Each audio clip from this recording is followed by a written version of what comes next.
আলহামদুলিল্লাহ রাব্বিল আলামিন ওয়াসসালাতু ওয়াসসালামু আলা নবিয়িনা মুহাম্মদ ওয়া আলা আলিহি ওয়া সাহবিহি আজমাইন।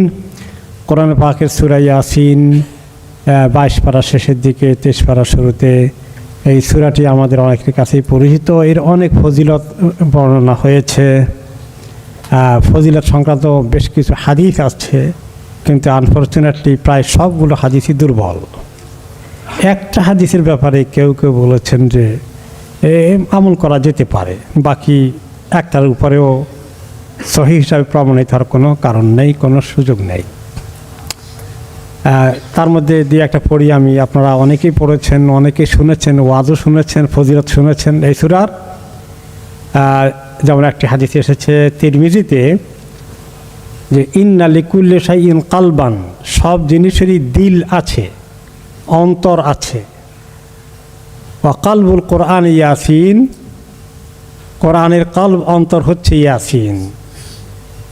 ওমান কারা ইয়াসিন, আর যে ব্যক্তি ইয়াসিন সূরা তেলাওয়াত করে, কাতাবাল্লাহু লাহু বিকিরাআতিহা কিরাআতাল কোরআনি 10 মাররাত, এই সূরা পড়ার কারণে, একটি সূরা পড়ার কারণে আল্লাহ তাআলা তাকে 10 বার কোরআন শরীফ পুরোটা খতম করার সওয়াব দান করেন। আলহামদুলিল্লাহ তো বলছেন, হাদিস তো সহিহ না। এখন যদি সূরা ইয়াসিন বলে 10 বার পুরো কোরআন পড়ার তেলাওয়াতের সমান হয়ে যায়, তো 30 পারা এত কষ্ট করে পড়া দরকার কি? তো এই ফজিলতের হাদিসের মধ্যে এত আজগুবি কথা আছে যেগুলো আসলে আমি বলেছি অনেক সময়। আচ্ছা, এই ফজিলতের হাদিস আবিষ্কার হয় কেন? কে আবিষ্কার করেন সহিহ না হইলে এগুলো? আমি নাম ভুলে গিয়েছি, একজন আলেম মার্কা মানুষই, কিন্তু যিনি সহিহ এলেমের তুলনায় ওয়াজ নসিহত মানুষকে দিনের দিকে ডাকার কাজ ভালোই করেন, কিন্তু এলেম কালামের সহিহ জিনিসের চেক করার সুযোগ সুবিধা কম পূর্ব জমানার। তো ওই লোকে কী করেছে, প্রত্যেকটি সূরার এগেইনস্টে তার কাছে অনেক হাদিস আছে। তো এই এত হাদিস পাওয়া গেলে কথা, যখন ভালো আলেমদের কাছে খবর আসলো, তাকে ধরে নিয়ে আসলেন যে তুমি বলো তো এই সমস্ত এত যে লেখছ, প্রত্যেকটি সূরার এগেইনস্টে এত ফজিলত, এত ফজিলত, এগুলো কোথায় পেলে তুমি? আমি সব নিজে বানিয়ে লিখছি। কেন?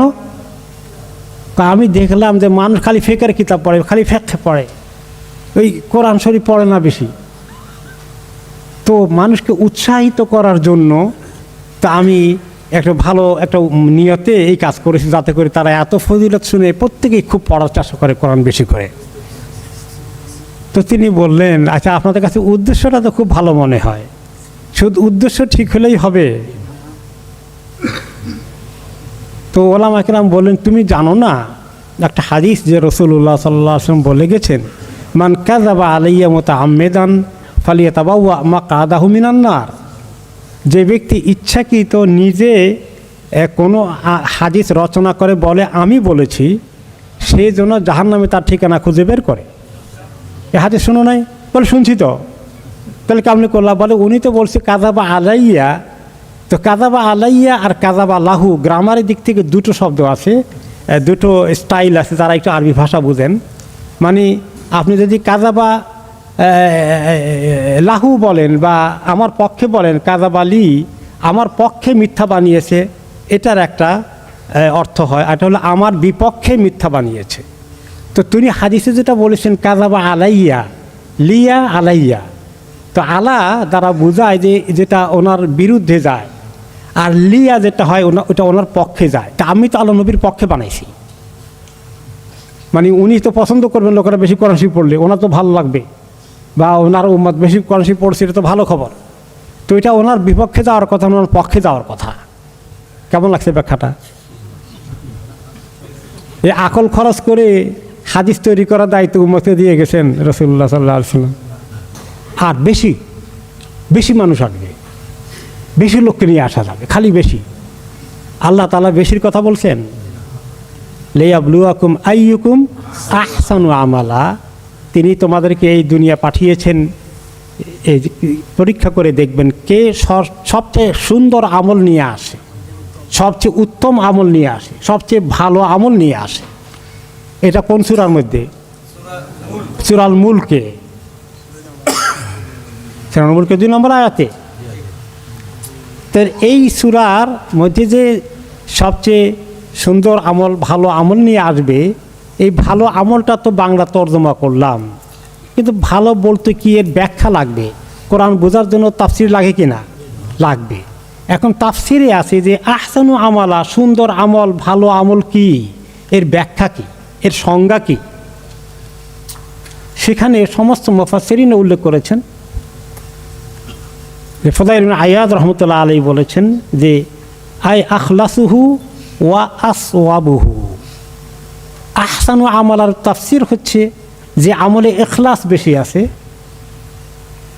আর যে আমলটা সওয়াব, সা দিয়ে বললে সওয়াব মানে নেকি, আর সোয়াদ দিয়ে বললে সোয়াদ ওয়া আলিফ বা সওয়াব, আরবিতে এর অর্থ হচ্ছে সহি তরিকা। সহি তরিকা কোথায় পাওয়া যাবে? নবী করিম সাল্লাল্লাহু আলাইহি ওয়াসাল্লামের সুন্নতের মধ্যে পাওয়া যাবে। কাজেই সুন্নত পরিপন্থী হয়ে ইখলাস না থাকলে, এই দুটো শর্ত না থাকলে, দুটোর একটা না থাকলেও সে আমল আল্লাহ তাআলার কাছে কবুল হবে না। তাহলে আমল কবুল হওয়ার জন্য দুটো শর্ত, একটা ইখলাস, 2 নম্বরে সহি তরিকা, সহি সুন্নত তরিকা, হাদিসের তরিকা অনুযায়ী যেন মিলে। কোরআনের কথাগুলো মৌলিক কথা, এগুলোর ব্যাখ্যাটা পাওয়া যাবে হাদিসের মধ্যে, ব্যাখ্যা পাওয়া যাবে তাফসিরের মধ্যে। তো এই যে যেটা বলছিলাম, ওই লোক যখন বললো লোকদেরকে বেশি করে দিনমুখী করার জন্য, কোরআন পড়ার জন্য আমি অনেকগুলো সূরার ফজিলত আবিষ্কার করেছি, কিন্তু এটা তার নিয়তটা খারাপ ছিল না ভালো ছিল? নিয়ত ভালো ছিল। তরিকাটা কি ছিল? তরিকা রং। তাহলে ইসলামে যে কোনো কাজের উদ্যোগ নেবেন আপনি, আপনার বেশি, অনেক বেশি করব এইটা থাকবে না, কোয়ালিটি যেটা আল্লাহ পছন্দ করেন সেটা বেশি থাকবে? কবুল যদি না হয়, আমি বিশাল কিছু করে ফেলে কোনো লাভ নাই, এটা বেকার যাবে সব। আরও কিছু দুর্বল হাদিস শুনি সূরা ইয়াসিনের ব্যাপারে। যেমন এসেছে আরেকটা হাদিসে, মান কারা ইয়াসিন ফি লাইলাতিন আসবাহা মাগফুরান লাহু, যে ব্যক্তি কোনো রাতে সূরা ইয়াসিন পড়ে সে সকালবেলা উঠবে তার গুনাহ মাফ হয়ে গেছে। তো এটার ব্যাপারে কেউ কেউ বলেছেন যে একটু সহি হওয়ার সম্ভাবনা আছে, কিন্তু মেজরিটিরা সেটা অ্যাগ্রি করেননি। এরপরে কোন হাদিসে এসেছে যে ইকরাউহা আলা মাউতাকুম, তোমরা এই সূরাকে তোমাদের যারা মৃত্যুসজ্জায় শায়িত তাদের কাছে পড়ে শোনাও। এটা আমাদের দেশে অনেক মাশহুর আছে, অনেক প্র্যাকটিস এটা হয়ে আসছে। ওকে, তো এই জন্য এটা যে আছে এইরকম। এখন ফজিলতের কোনো হাদিস যদি থাকে, এটা যদি দয়ীফ হয়, দয়ীফ হাদিস অনুযায়ী আমল করা যায় কি না, দুর্বল হাদিস অনুযায়ী আমল করা যায় কি না, এটা নিয়ে লম্বা চূড়ার বিশ্লেষণ, ডিসকাশন হয়েছে ওলামাদের মধ্যে। মুহাদ্দিসিনে কেরাম, ফুকাহে কেরাম আলোচনা করেছেন। তার মধ্যে আমি সামারি যদি নিয়ে আসি, সারমর্ম, সেটা হচ্ছে যে কোনো দয়ীফ হাদিস অনুযায়ী আমল করা যায়, কোনো দয়ীফ হাদিস অনুযায়ী আমল করা যায় শর্ত সাপেক্ষে। শর্তগুলো কি? 1 নম্বর হলো দাঈফান শাদীদান যেন না হয়, খুব বেশি দুর্বল যেন না হয়, একটু কম দুর্বলতা আছে। যে হাদিসে কম দুর্বল কেমনি হয়, বেশি দুর্বল কেমনি হয়, কেমনি বুঝবেন?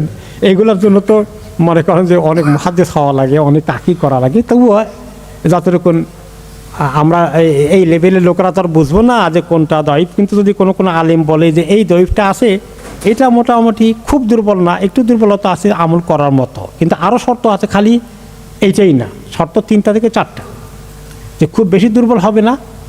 2 নম্বর হলো যে এটা শরীয়তের হালাল হারামের কোনো হুকুম নিয়ে আসবে না, কোনো মৌলিক প্রিন্সিপাল আলোচনা করে না, বরঞ্চ একটু জাস্ট ফজিলত, এই আমলটা করলে এই ফজিলত হয়।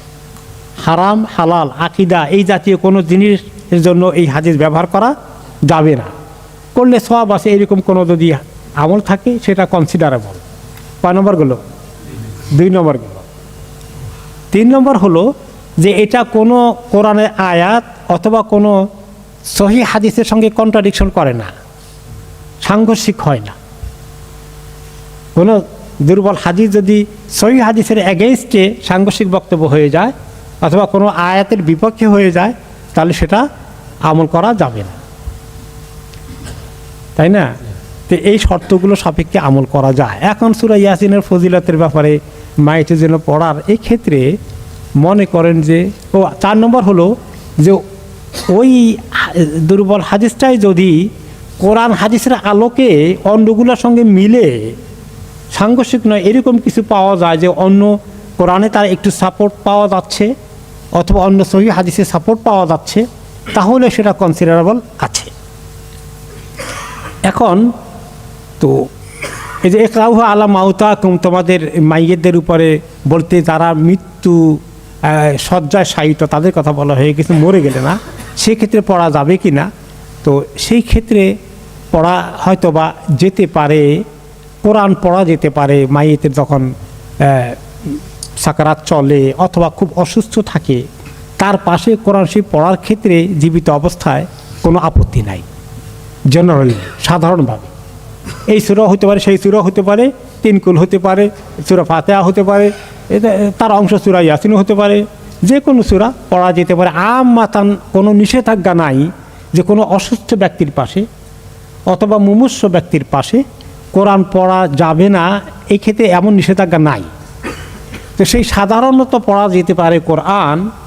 এবং নবী করিম সাল্লাল্লাহু আলাইহি সাল্লাম অসুস্থ হয়ে গেলে উনি নিজে 3 কুল পড়তেন, মা আয়েশাকে বলতেন আমাকে 3 কুল পড়ে ফু দাও। তো এতে বোঝা গেল যে কোরআন পড়ার ক্ষেত্রে কোনো আপত্তি নেই। এইটাকে যদি প্রিন্সিপাল আমরা নেই, সেই হিসাবে যদি অন্য সূরা পড়া যায় তাহলে ইয়াসিনও পড়া যাবে, সূরা ফাতিহাও পড়া যাবে, অন্য সূরাও পড়া যাবে।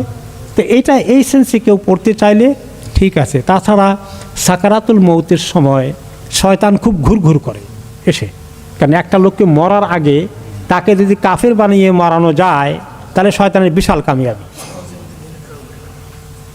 সে মৃত্যুর সময় বলে যে তুমি তো এতদিন বিশ্বাস করলা, তোমার রব আছে, এত নামাজ পড়লা, কোনোদিন দেখছো? বলে জীবনে তো দেখি নাই। তো এখন যে একটা না দেখে একটা কল্প কাহিনী নিয়ে মরবা, তার সে কিচ্ছু নাই, তোমার সাদা দিলে তুমি মরে যাও, তুমি সেফ থাকলা।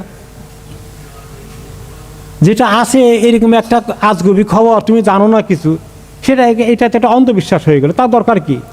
প্লেন মাইন্ডে মরে যাও, যুক্তি নিয়ে আসবে। যুক্তি, শয়তান হলো যুক্তির ওস্তাদ। মানে বলা হয় যে যারা কোরআন হাদিসের পরিবর্তে যুক্তি, ইন্টেলেকচুয়াল ডিসকাশন, মানুষের কাছে বুদ্ধিমত্তা খাটিয়ে তত্ত্ব বাইর করে, এরা শয়তানের অনুসারী। কারণ কি? তত্ত্ব বাইর করেছিল আল্লাহর হুকুমের বিরুদ্ধে সর্বপ্রথম কে? ইবলিস। কি বলেছিল? আল্লাহ তাআলা বলেছে যে তাকে সেজদা করা, সে কি বলল? সুবহানাল্লাহ, খালাকতানি, খালাকতাহু মিন তুরাব খালাকতানি মিন নূর, যে তুমি আমাকে নূর দেয়া বা আমাকে আগুন দিয়ে তৈরি করেছো, খালাকতানি মিন নার। যে হাদিসে এসেছে যে খুলিকাতিল জান্নু মিনান নার, জিন জাতি, শয়তান তার অন্তর্ভুক্ত, তাদেরকে আগুন দিয়ে বানানো হয়েছে। খুলিকা আদম মিন তুরাব, আর আদমকে মাটি দিয়ে তৈরি করা হয়েছে। তার দৃষ্টিতে মাটি হলো নিচের জিনিস আর আগুন উপরের দিকে যায়। রেসিজম, তার তার তার যুক্তি হলো যে সে হায়ার পজিশনে আছে। তো সে বলল যে তার যুক্তি হলো যে আমি তো তাকে সেজদা করার উপযুক্ত না, আমার কোয়ালিটি তার থেকে হায়ার। এটা হলো তার আকল, তার যুক্তি, তার বুদ্ধি, তার লজিক। তো সে লজিককে গ্রহণ করলো, আর আল্লাহর হুকুমটা হলো তার প্রতি যেটা, সেটাকে অমান্য করলো। তো এই জন্য অনেকেই যারা যুক্তিবাদী, যারা এই ধরনের লজিক বেসড চিন্তাভাবনা করে, কোরআন হাদিস কি বলেছে সেটার তুলনায় তাদের ইন্টেলেকচুয়াল ক্যাপাসিটি অনেক হায়ার মনে করে, এরা এদের মধ্যে গোমরাহি চলে আসবে, তারা ইবলিসের ফলোয়ার হয়ে যাবে এক সময়। তো কাজেই এখন সোজা কথা হলো সামারি, যে যদি কেউ কোরআন শরীফ তেলাওয়াত করে কারো এই অসুস্থ অবস্থায়, সাকারাতের অবস্থায়, এর আগে, দ্যাটস ফাইন। এটা মানুষকে কিছু পিস দেয়, শয়তান দূর করে, কোরআন শেফা, এই নিয়তে পড়তে পারি আমরা, অসুবিধা নেই। কিন্তু যখন তার ইন্তেকাল হয়ে যায়, তারপরে আর এভাবে গোল হয়ে চারপাশে আর পড়া যাবে না। এইটা পড়ে বেশি মানুষে, আবার তার রুহতে চলে গেছে, তার বডি তো মাটিতে চলে যাওয়ার কথা, বডিতে কিচ্ছু নাই এখানে। কথা বুঝতে পেরেছেন? এখন এই বডিটা, এটা মাটির অংশ, মাটি খেয়ে ফেলবে এটাকে, আর এটা বেদাত। এই সময় আর কোনো তেলাওয়াত করা যাবে না।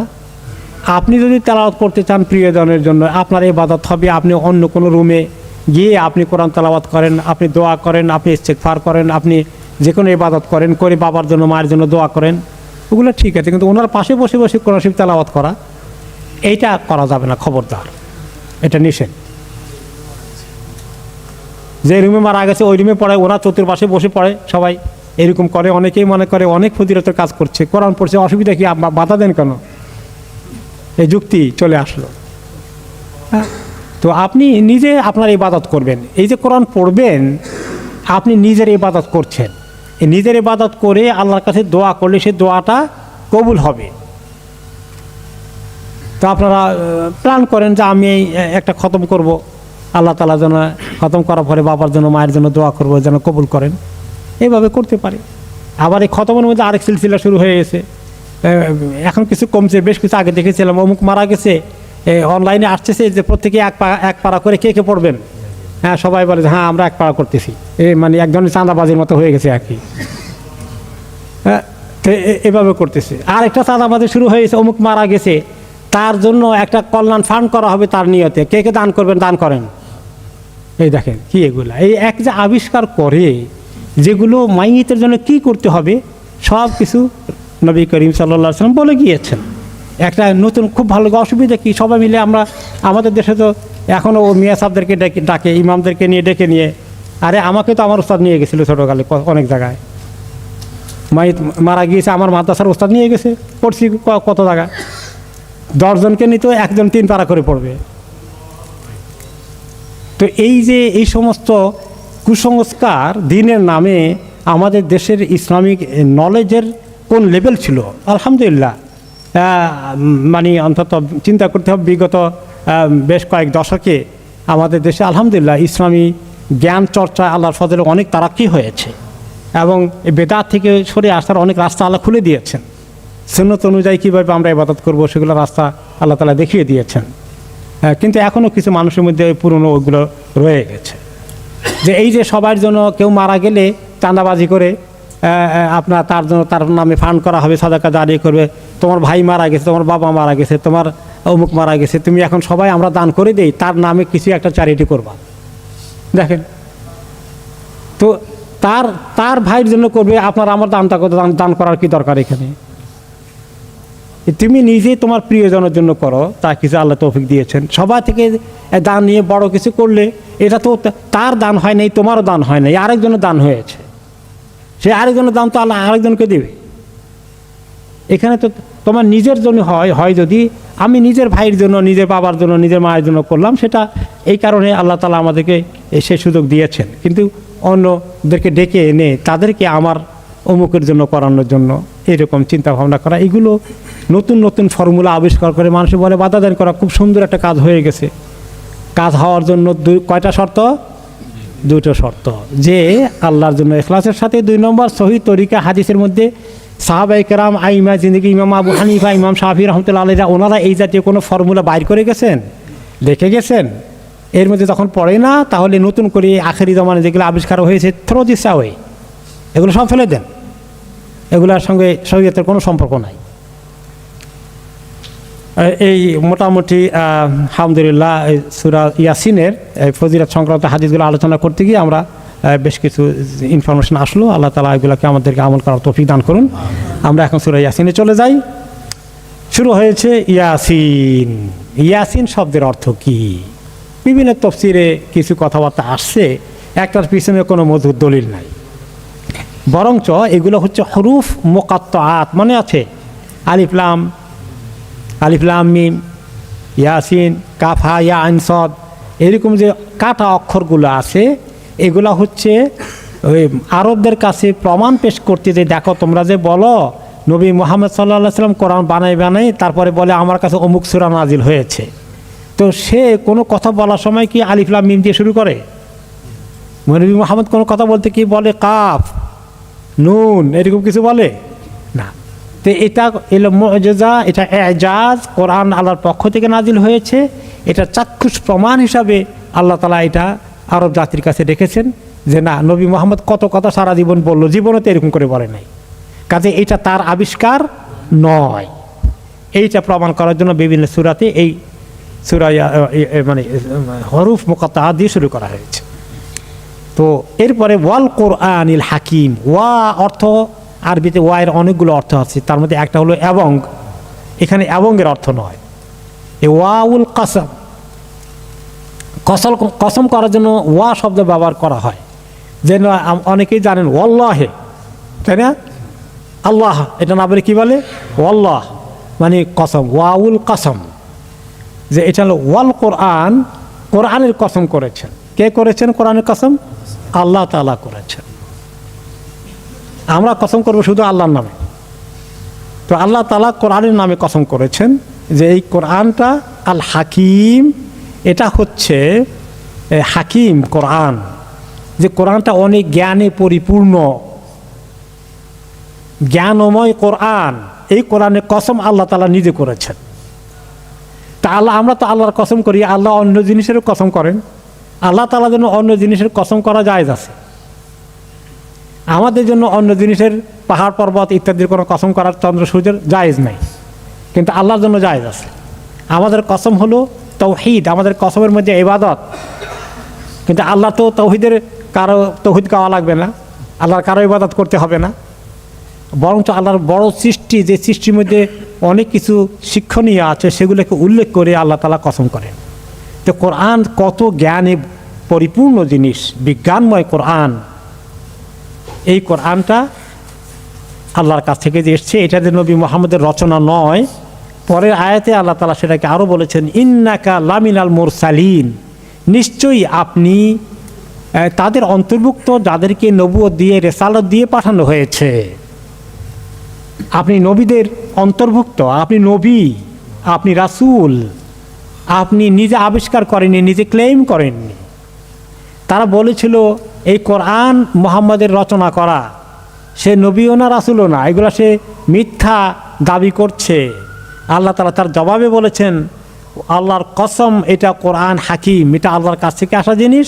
আর হে নবী, ওনাকে যখন বারে বারে বলতো, তারা যে কথাটা বেশি প্রচার করতো, এ খবরদার, বাড়িতে বাড়িতে গিয়ে বলতো মুহাম্মদ এই নিজে দাবি করেছে নবী, সে নবী না, এই কথাটা প্রচার করে দিত। এতদিন আমাদের মধ্যে ছিল, হঠাৎ করে তার মানে একটু স্বপ্ন জোগাড় হয়েছে, তার মানে বিশাল একটা অ্যাম্বিশন আসছে লাইফের মধ্যে, মহা কিছু হতে, এগুলো সে আবিষ্কার করেছে নিজে নাকি রসুল, সে নবীও না রাসূলও না। এই কথা প্রচার করতো বড় বড় লিডাররা, বড় বড় পণ্ডিতরা মক্কার সমাজে সমাজে। আর তিনি যখন দাওয়াত দিতে যেতেন, পিছনে পিছনে আবু লাহাব যেত, এ কী বলে গেছে, এই কথা বিশ্বাস করবে না, এই কোনো কিছু নাদির হয়টাই নাই, সে নবীও না, খবরদার কথা শুনবে না, নিজের তরিকা থাকো। তো ওনার মন খারাপ হয়ে যেত যে হারে, আমি দাওয়াত দিয়ে আসলাম, সে উল্টাই দিল, পেছনে দিয়ে চলে গেল। তো আল্লাহ তাআলা ওনাকে কনফার্ম করলেন যে আপনি যে নবী রাসূল, আপনি যে ওহী দিয়ে পাঠানো হয়েছে, এই ব্যাপারে কোনো সন্দেহ নাই। আল্লাহ তাআলা ওনাকে মানে আবার ওনাকে সাপোর্ট করছেন বা ওনাকে মজবুত করার জন্য বলছেন, আপনি কোনো দুশ্চিন্তা করবেন না, আপনি অবশ্যই লামিনাল মুরসালিন, তাকে নিশ্চয়ই নিশ্চয়ই আপনি অন্যতম রাসূল যাকে আল্লাহ পছন্দ করেছেন। এবং আপনি তো আছেন কত ভালো রাস্তায়, আলা সিরাতি মুস্তাকিম, আপনি তো এক সঠিক পথের উপরে আছেন, যেটা মানুষের জন্য কোনো বক্রতার দিকে নিয়ে যাবে না, সোজা রাস্তার দিকে, যেটা মানুষের জন্য আপনি কত সুন্দর দিশারি হয়ে এসেছেন। তাকে আপনার সেই লোকটাকে তা বলে ভণ্ড, মিথ্যা নবী দাবিদার। আপনি যে সিরাতে মুস্তাকিমের উপরে আছেন। আপনার তো এই কথাগুলো যখন নাজিল হতো বারে বারে, তখন ওনার মনের ভিতরে আরেকটু সাহস হতো এবং তিনি কনফিডেন্স ফিরে পেতেন। তানজিল আল আজিজির রহিম, এই কোরআন তারা বলে আপনি বানিয়েছেন, অথচ আমি আল্লাহ বলছি এটা নাজিল হয়েছে, নাজিল করা হয়েছে সেই মহাশক্তিশালী যিনি আজিজ, যিনি সবচেয়ে বড় শক্তির অধিকারী, যার সম্মান সবচেয়ে বেশি, যার ক্ষমতা সবার উপরে, সে আল্লাহ। এবং যিনি রাহিম, যিনি সবচেয়ে বড় দয়ালু, মানব জাতিকে গোমরাহি থেকে, পথভ্রষ্টতা থেকে রক্ষা করার জন্যে সেই আল্লাহ আপনার উসিলায় মানুষকে দিনের দিকে আনার জন্যে কি দয়া করেছেন মানব জাতির প্রতি, তারা সেটা চিন্তা করা দরকার যে আল্লাহ হচ্ছেন আজিজ এবং রাহিম। যেমন তার শক্তি রয়েছে তেমন তিনি দয়ালুও। সেই আল্লাহর পক্ষ থেকেই এই কোরআন আপনার প্রতি নাজিল হয়েছে। এই কথাগুলো ওনার জন্য যেমন ওনার মনকে মজবুত করবে, তেমনি আল্লাহর পক্ষ থেকে বারে বারে আসার অর্থ হচ্ছে এই কথাগুলো যখন ছড়িয়ে যাবে তখন অন্যরা মনে করবে যে আল্লাহ তো ওনাকে আবারও কনফার্ম করছেন। কেন তারা যারা বাতিলপন্থীরা বিরূপ সমালোচনা করে তার মোকাবিলায় এই কথাগুলো আবার ছড়িয়ে যেত, সেটাও ওনার জন্য দাওয়াতি কাজের ক্ষেত্রে আর একটু সুযোগ করে দিত। কেন আপনাকে এই কোরআন পাঠিয়েছি, পরের আয়াতে আল্লাহ তাআলা বলছেন লিতুনযিরা কওমান মা উনযিরা আবাউহুম, আপনি ওদেরকে সাবধান করুন, সতর্ক করুন, দাওয়াত দিন যাদের পিতা দাদা পূর্বপুরুষরা ইতিমধ্যেই তাদের কাছে কোনো নবী রাসূল আসেনি। মক্কাবাসীর কাছে তাদের যা সময়ে নবী রাসূল সর্বশেষ কে ছিলেন তাদের এলাকায়? ইব্রাহিম আলাইহিস সালাম, তারপরে ইসমাইল আলাইহিস সালাম পর্যন্ত। তারপর অনেক লম্বা গ্যাপ হয়েছে। অন্যান্য নবী আসছেন ফিলিস্তিন, বিভিন্ন অন্যান্য মিশর, অন্যান্য এলাকায়, কিন্তু এই জায়গায় আর আসেনি, এই জমিনে মক্কায় যেখানে তিনি দাওয়াত দিচ্ছিলেন। যে তাদের বাপদাদার কাছে এটার কোনো আর নবী আসেনি। ওই না আসা লোকদের কাছে আমি আপনাকে পাঠালাম। ফাহুম গাফিলুন, না আসার কারণে তারা গাফিল হয়ে আছে, তারা বিমুখ হয়ে আছে আল্লাহ থেকে। আল্লাহকে বাদ দিয়ে তারা কত মূর্তির পিছনে ছুটছে। এদেরকে সতর্ক করার জন্য আমি এই কোরআন আপনাকে পাঠিয়েছি। লাকাদ হাক্কাল কাউলু আলা আকসারিহিম ফাহুম লা ইউমিনুন, তাদের অনেকেই প্রতি আল্লাহর কথা হয়ে গেল কি যে তারা ঈমান আনবে না। এটা তাদের অনেকের ক্ষেত্রেই প্রমাণিত হয়ে গেল। আবু জাহাল, আবুল হাবিরা সবাই এই ঈমান থেকে দূরে থাকলো। আল্লাহ তাআলা বলেছিলেন যে এরা অনেকেই অধিক দুশমনি করার কারণে আল্লাহ তাআলা বলে দিয়েছেন তাদের দিলের মধ্যে খাতামাল্লাহু আলা কুলুবিহিম, যে এদের প্রতি আল্লাহর সিল হয়ে গেছে, ফাইনাল কথা হয়ে গেছে, এদের কপালে হেদায়েত নাই। এগুলো যখন আপনার দুশমনি করে, হেদায়েত গ্রহণ করে না, তাদের কপালে জুটবে না। আপনি যত ব্যাখ্যাই করুন, যত ভালো করেই বুঝান, সিরাতের মধ্যে আপনারা শুনেছেন, তখন সর্বপ্রথম ওনার প্রতি নাজিল হয়ে গেল ও আনজির আশিরাতাকাল আকরাবিন।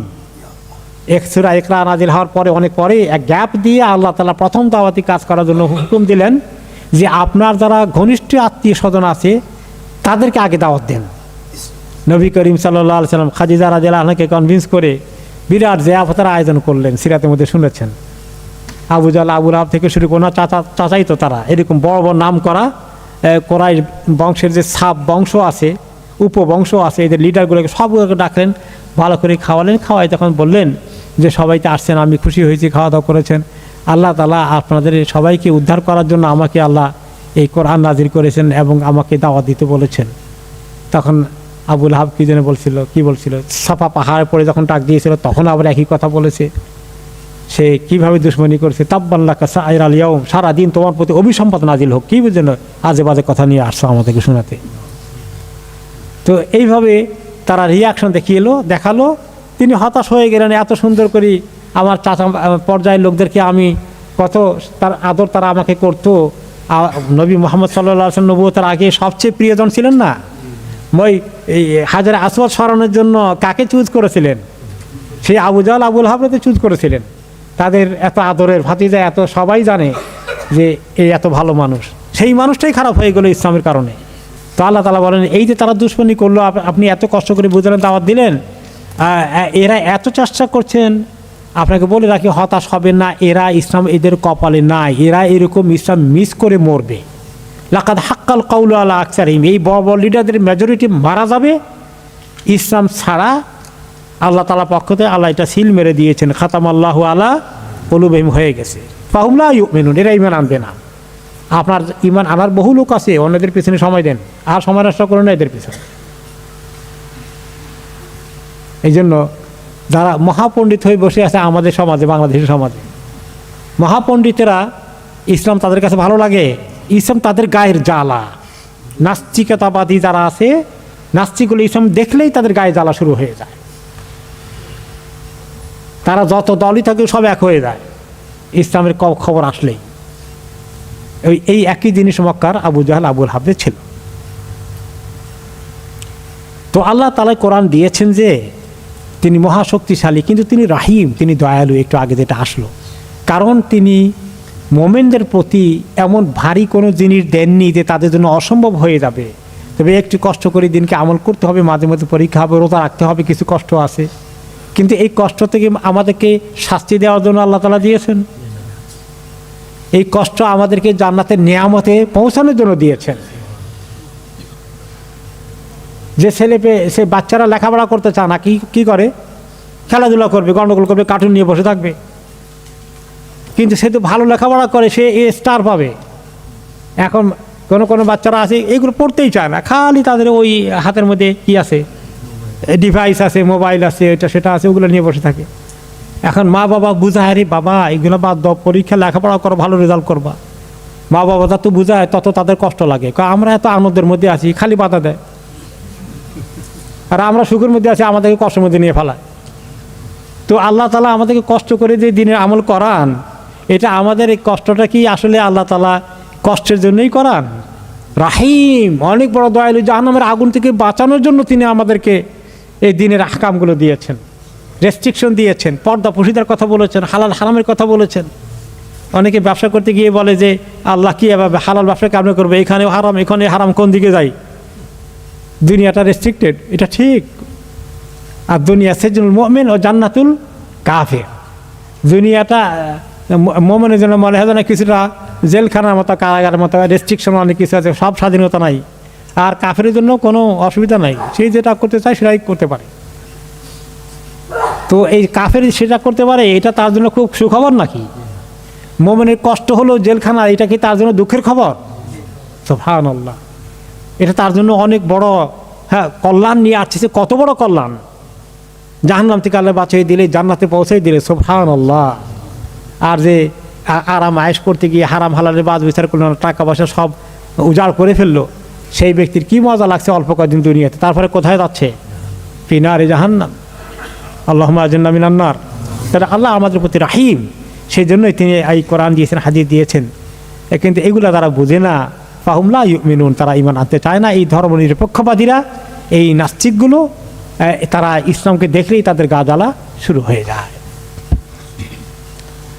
ইন্না জাআলনা ফি আনাকিহিম আগলালান ফাহিয়া ইলাল আযকানি ফাহুম মুকমাহুন।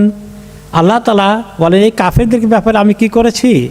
তাদের অবস্থা, মানসিক অবস্থা বোঝার জন্য আল্লাহ তাআলা একটা শারীরিক অবস্থা তুলে ধরেছেন, যে আমি তাদের গলার মধ্যে হাতটা এনে বেঁধে দিয়েছি, যেটা তাদের একেবারে এভাবে করে গলার মধ্যে আটকানো আছে, ঘাড় পর্যন্ত এমনি করে দিয়ে যদি বন্দি করে রাখা, পেঁচিয়ে রাখা হয়, যে ফাহুম মুকমাহুন, তাদের মাথা নিচের দিকে চাইলে মাথাটা উপরে উঠাতে পারে না। ঠিক এই আমাকে দেখেন, এইভাবে করে রেখে দিয়েছি। তো এইভাবে করে রেখে দেওয়া কি কাফেরদের কি আবু জাহল আবুল হাবের এরকম ছিল নাকি? আল্লাহ বলেন যে আমি ওদেরকে এরকম করে রাখছি। তার অর্থ হলো ফিজিক্যালি তারা ফ্রি এরকম না, কিন্তু তাদের অবস্থা হচ্ছে ওই লোকের মতো যাকে এভাবে মানে বন্দি করে তাকে উপর দিকে তাকাতেও সুযোগ দেওয়া হয় নাই। এরা একটু চোখ খুলে দেখে না, এরা এদের বিবেককে ইউজ করে না, তারা অন্ধকার এই গলির মধ্যেই বসবাস করে, তারা দুনিয়ার আলো দেখতে চায় না, মাথাটা উঠেই দেখে না যে সূর্য উঠে গেছে, আল্লাহর নূর এসে গেছে, ইসলাম এসে গেছে। কাজেই তারা মানসিকভাবে প্রতিবন্ধী, মানসিকভাবে তারা বন্ধী। তারা নিজেদের এই আকলকে খরচ করে না আল্লাহকে চেনার জন্য, জানার জন্য, দিনকে গ্রহণ করার জন্যে। ফাও মুকমাহুন, তাদের মাথা উঠাতেই পারে না, মনে হয় যেন। ওয়াজআলনা মিন বাইনি আইদিহিম সাদ্দাও ওয়া মিন খালফিহিম সাদ্দা, আমি তাদের সামনেও মনে হয় যেন বাধার প্রাচীর দাঁড় করিয়ে রেখেছি, পেছন দিয়েও মনে হয় যেন বাধার প্রাচীর আছে। তো আসলে বাধার প্রাচীর তো নয়, দুনিয়া তো খোলা তাদের সামনে পিছনে। অর্থ হলো যে কোনো লোকের যদি এরকম করে দুই দিক থেকেই দেওয়াল খাড়া করেই দেওয়া হয়, সে তো কোনো রাস্তায় খুঁজে পাবে না, কোন দিকে যাবে, আটক হয়ে আছে। তারা নিজেদেরকে এই অবস্থায় নিয়ে ফেলে দিয়েছে। রাস্তা খোলা ছিল, তারা আল্লাহর দিনকে খুঁজে পেত, কিন্তু তারা সেটাকে প্রত্যাখ্যান করার কারণে তারা আর সঠিক রাস্তা খুঁজে পেল না। তারা এর আটক হয়ে আছে একটা অন্ধকার গলিপথের মধ্যে, অন্ধকার রাস্তার মধ্যে। তারা রাস্তা এখান থেকে অন্ধকার থেকে বের হতে পারছে না। ফাগশাইনাহুম ফাহুম লা ইউবসিরুন, মনে হয় আমি তাদের চোখকে অন্ধ করে দিয়েছি। চোখ দিয়ে তারা মনে হয় দেখতেই পায় না, তারা দেখতে না, তারা রাস্তা দেখে না। রাস্তা না দেখলে মানুষ কি কোনখান দিয়ে হাঁটবে? উল্টা পাল্টা গর্তের দিকে যাবে, পাহাড়ের ভিতরে যাবে, না কোন জায়গায় গাছের লোক ধাক্কা খেয়ে মরবে, না গায়ের নিচে পড়বে। লা ইউবসিরুন, তারা দেখে না। এটা কিন্তু এই বস্তুগত রাস্তা নয়। কি রাস্তা? এটা হলো হেদায়েতের রাস্তা। তারা চোখে দেখে না, আল্লাহকে তারা খুঁজে পায় না, আল্লাহর কোনো নিশানাই তারা দেখে না। ওয়াসাওয়াউন আলাইহিম আনযারতাহুম আম লাম তুনযিরহুম লা ইউমিনুন। হে নবী, আপনি কত কষ্ট করছেন আমি তো দেখি। আপনি তাদেরকে খুব ভালো করে সাবধান করেন, বুঝান, দাওয়াত দেন আর না দেন, এরা ঈমান আনবে না। ওই কথা খতামাল্লাহু আলা কুলুবে। ইন্নামা তুনযিরু মান ইত্তাবা'a যিকরা ওয়া খাশিয়ার রাহমানা বিল গায়ব। আপনি তো ওদেরকেই দাওয়াত দিতে সক্ষম হবেন, সাবধান করতে পারবেন, যারা এই জিকিরকে অনুসরণ করে। জিকির বলতে আল্লাহ আল্লাহ এই জিকির না। জিকির বলতে কি? যিকরুন ওয়া কুরআনুম মুবিন। এই কোরআন যে আল্লাহর জিকির, আল্লাহ সম্পর্কে মানুষকে জানায়, এই জিকিরকে তারা যারা অনুসরণ করে এরাই আপনাকে অনুসরণ করবে। এবং যারা রহমান মহা দয়ালু আল্লাহ তাআলাকে যারা ভয় করে না দেখেও বিল গায়ব, তাদেরকেই আপনি আপনার কথা শোনাতে পারবেন, দিনের দিকে আনতে পারবেন। আপনি ওদেরকে সুসংবাদ দিয়ে আসেন। ফাবাশশিরহু বিমাগফিরাতিন ওয়া আজরিন কারীম। ওই লোকগুলো যারা আপনার কথা শুনে দিনের দিকে আসছে, আল্লাহকে ভয় করে, তাদেরকে আপনি তাদের সমস্ত গুনাহ মাফ করে দেওয়ার সুসংবাদ দিয়ে আসুন। এবং আজরিন কারীম, যারা ঈমান কবুল করে ফেলেছে, ঈমানের পথে চলছে, তাদের জন্য আমি অনেক বড় সম্মানিত মর্যাদার জায়গায় আমি তাদেরকে বরাদ্দ করে দেব জান্নাতে।